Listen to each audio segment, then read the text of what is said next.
तो हेलो दोस्तों, स्वागत है मेरे इस यूट्यूब चैनल पर। आज देखेंगे भारत में सिंचाई कि भारत में सिंचाई कैसे कैसे होती है। तो भारत में सिंचाई परियोजनाओं को 3 भागों में बांटा गया है। पहला बृहद सिंचाई परियोजना, दूसरा मध्यम सिंचाई परियोजना और तीसरा है लघु सिंचाई परियोजना।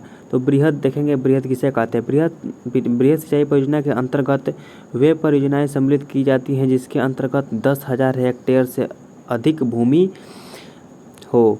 और देखेंगे मध्यम सिंचाई परियोजना, तो इसके अंतर्गत 2000 से 10,000 हेक्टेयर कृषि भूमि योग्य हो, तो इसे मध्यम सिंचाई परियोजना के अंतर्गत रखते हैं। और लघु सिंचाई परियोजना यानी कि 2000 से कम योग्य भूमि है, तो इसे लघु सिंचाई परियोजना के अंतर्गत रखते हैं।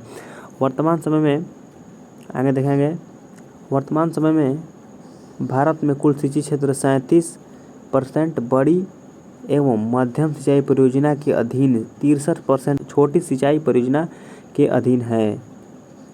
विश्व में ये इम्पोर्टेंट है, विश्व का सर्वाधिक सिंचित क्षेत्र 21% और भारत दूसरा पर है 20.2%।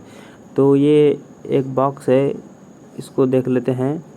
तो सिंचाई यहाँ पे है, सिंचाई के साधन और सिंचित भाग। तो कुआं से 55.9% यानी कि लगभग कुआं और नलकूप से लगभग 60% लोग अपने खेतों की सिंचाई करते हैं। नहर से 31%, तालाब से 6.1% और अन्य स्रोत से 6.6% लोग अपनी खेतों की सिंचाई करते हैं।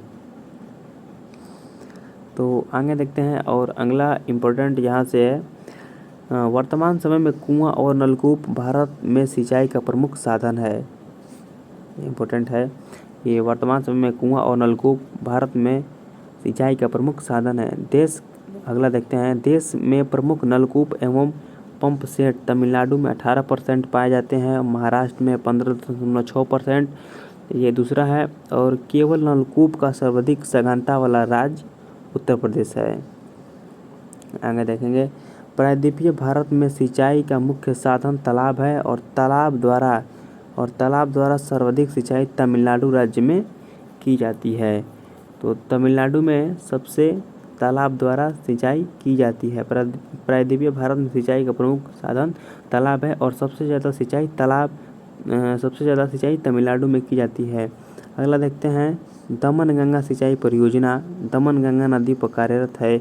इस परियोजना के तहत बना जलाशय गुजरात में वलसाड जिले में स्थापित है। यह गुजरात एवं दादरा नगर हवेली की संयुक्त परियोजना है।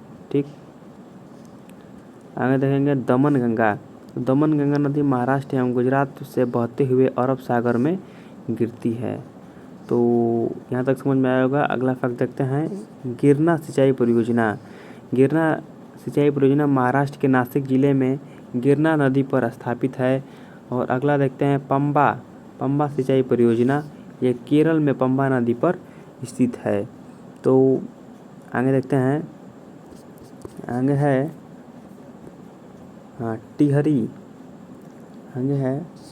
टिहरी पनबिजली कॉम्प्लेक्स उत्तराखंड में टिहरी के समीप भागीरथी तथा भिलंगना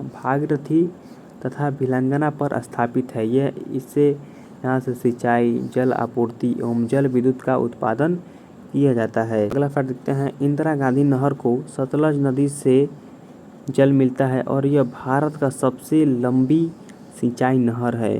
तो भारत की सबसे लंबी सिंचाई नहर इंदिरा गांधी नहर, भारत की सबसे लंबी सिंचाई वाली यही नहर है। अगला देखते हैं, सारण सिंचाई नहर त्रिवेणी नहर गंडक नदी से जल प्राप्त करती है। और अगला देखते हैं, राष्ट्रीय जल संभार परियोजना का क्रियान्वयन कृषि मंत्रालय द्वारा किया जाता है। हाँ, अगला देखते हैं, आगे है, इम्पोर्टेंट है। तो अगला देखते हैं, मल्टी स्वेज लिफ्ट सिंचाई स्कीम। तो यह तमिलनाडु में है और तमिलनाडु के मुख्यमंत्री चंद्रशेखर राव ने 21 जून 2019 को यह बनाया था। और इसकी विशेषता देखते हैं, तो इसमें सबसे बड़ा विशेषता है कि विश्व में सबसे बड़े टनल रूप में 203 मीटर का निर्माण किया गया है, टनल रूट का। आगे देखते हैं, इस प्रोजेक्ट में कालेश्वर लिफ्ट में सिंचाई प्रोजेक्ट में 139 MW अधिकतम क्षमता वाले पंप का उपयोग किया गया है। विश्व में अभी तक इतनी क्षमता वाले पंप का उपयोग कहीं नहीं किया गया है। और कल इस प्रोजेक्ट के जरिए 45 लाख एकड़ भूमि एवं हजारों गांवों में पानी की ज़रूरत पूरी होती है। तो अगला देखते हैं फैक्ट। भारत सरकार ने 1983 में राष्ट्रीय जल संसाधन परिषद का गठन किया था। तो इतना ही था, तब तक के लिए मिलते हैं नेक्स्ट वीडियो में।